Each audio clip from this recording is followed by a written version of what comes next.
ग्राहक परिषदेच्या निवडीचा आदेश हा सन्माननीय जिल्हाधिकारी महोदयाने द्यायला पाहिजे अशी स्पष्ट तरतूद आहे GR मध्ये, माहिती पत्रकामध्ये, परंतु तसे न होता तो परस्पर जिल्हा पुरवठा अधिकाऱ्यांनी दिलेला दिसतो. संस्थेचं बँक बॅलन्स प्रमाणपत्रच नसताना ऑडिट झालं कसं? लोककल्याण ग्राहक संरक्षण संस्थेचा अध्यक्ष आहे. आज या यूट्यूबची व्हिडिओ करावीशी वाटली, कारण जिल्हा ग्राहक परिषदेवर होणाऱ्या ज्या निवडी आहेत त्याच्यामध्ये कुठेही पारदर्शकता आहे असं मला वाटत नाही. याची पूर्ण आता खात्री होऊ लागलेली आहे. नाशिक जिल्हा ग्राहक परिषदेची जी निवड झालेली आहे त्याची माहिती आमचे राष्ट्रीय उपाध्यक्ष सन्माननीय राजेंद्र जडे साहेब यांनी माहितीच्या अधिकारात मागवली. ती माहिती आम्हाला गेल्या महिनाभरापूर्वी प्राप्त झाली. ती माहिती बघताना असं निदर्शनास आलं की जिल्हा ग्राहक संरक्षण परिषद ही जणू काही जिल्हा पुरवठा अधिकारी यांच्या मालकीचीच आहे की काय. कारण का त्या परिषदेवर जी निवड झाली नाशिकला त्याच्यामध्ये जे निकष आहेत त्या निकषाची कुठेही पूर्तता करून घेतलेली दिसत नाही. ग्राहक परिषदेवर जे फॉर्म प्राप्त झाले होते ते भरपूर होते, मात्र तरी सुद्धा 2 सदस्यांना बोलावून फॉर्म भरण्याच्या घटना सुद्धा त्या ठिकाणी घडलेल्या निदर्शनास येत आहेत. आज नाशिक जिल्हा ग्राहक परिषदेवर निवड झालेल्या सदस्यांची माहिती मागवल्याबरोबर तिथले जे जिल्हा पुरवठा अधिकारी होते रमेश मिसाळ साहेब यांना तात्काळ कार्यमुक्त करण्यात आले. आता आम्हालाच कळत नाही की अधिकाऱ्याला कार्यमुक्त करण्याचं कारण काय. तर माहितीच्या अधिकारातल्या माहिती घेता जो आदेश ग्राहक परिषदेच्या निवडीचा आदेश हा सन्माननीय जिल्हाधिकारी महोदयाने द्यायला पाहिजे अशी स्पष्ट तरतूद आहे GR मध्ये, माहिती पत्रकामध्ये, परंतु तसे न होता तो परस्पर जिल्हा पुरवठा अधिकाऱ्यांनी दिलेला दिसतो.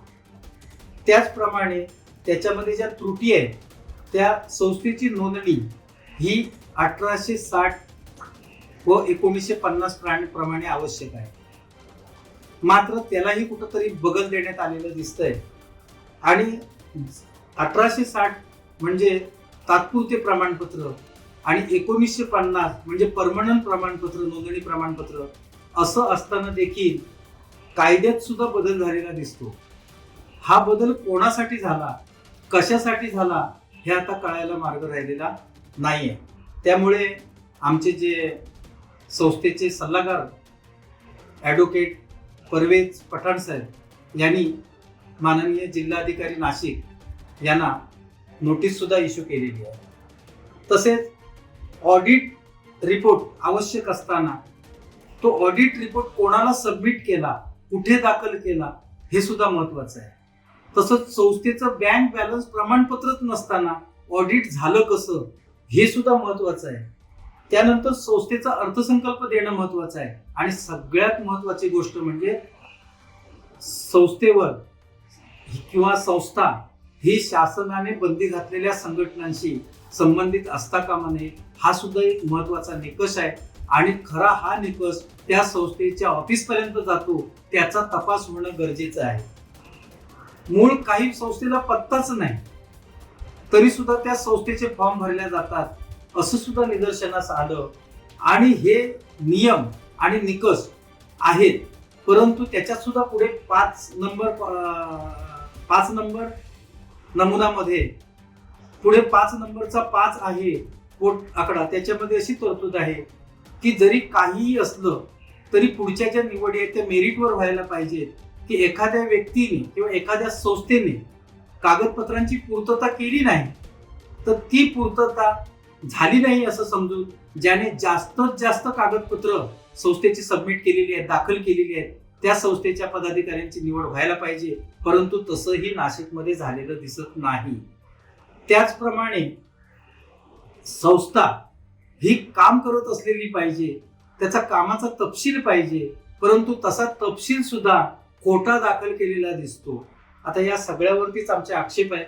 आपण यापुढे आणखीन या संदर्भातले व्हिडिओ करणार आहोत, परंतु तुर्तास ह्या सगळ्या गोष्टी एवढ्या महत्त्वाच्या आहेत त्या मी आपला सर्व ग्राहक पदाधिकारी तसेच ग्राहक तसेच जनता यांच्या निदर्शनास आणून देतो, तसेच राजकीय पुढारी यांच्या सुद्धा निदर्शनास आणून देतो. कारण का ग्राहक संरक्षण संस्था हा जो ग्राहक परिषदेची निवड हा जो विषय आहे हा विषय पूर्ण प्रशासनाचा आहे. याच्यामध्ये कोणी राजकीय मंडळी हस्तक्षेप करत नाही अशी माझी खात्री आहे.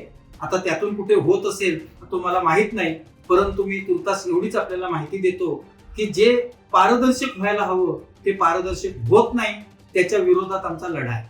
धन्यवाद.